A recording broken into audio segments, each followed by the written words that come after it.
Dhoraji ભાદરના railway પુલ પર train અડફેટે 3 દીપડાના મોત.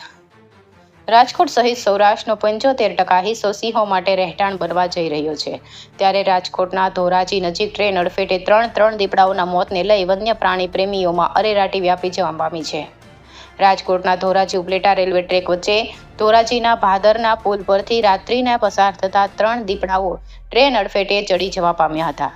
ધોરાજી ભાદરના પુલ પરથી પસાર થતી ભાવનગર પોરબંદર રૂટની ફૂલ સ્પીડમાં જતી ટ્રેન અડફેટે દીપડીનું કપાઈ જવાથી મોત થયું હતું.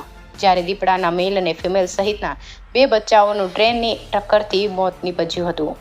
અકસ્માતની આ ઘટનામાં દીપડાનો પરિવાર ટ્રેનની ટક્કરને કારણે મોતને ભેટતા ભાવનગરથી પોરબંદર જતી ટ્રેનને તાત્કાલિક ઘટના સ્થળે જ રોકી દેવામાં આવી હતી.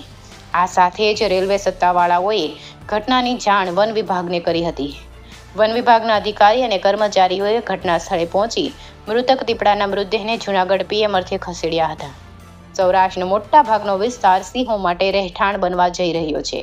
ત્યારે વન વિભાગના અધિકારીના જણાવ્યા મુજબ ધોરાજી પંથકમાં દીપડાનો વસવાટ છે નહીં, પરંતુ નજીકમાં જ દીપડાના રહેઠાણ ગણાતા પાટણ વાવ, જૂનાગઢ સહિતના પંથકમાંથી દીપડા, સિંહ સહિતના વન્ય પ્રાણીઓના આટાફેરા જોવા મળતા હોય છે, જેમને કારણે ધોરાજી પંથકમાં અકસ્માતની ઘટનામાં 3 દીપડાના મોત નીપજતા વન્ય પ્રાણી પ્રેમી લોકોમાં અરેરાટી વ્યાપી જવા પામી છે.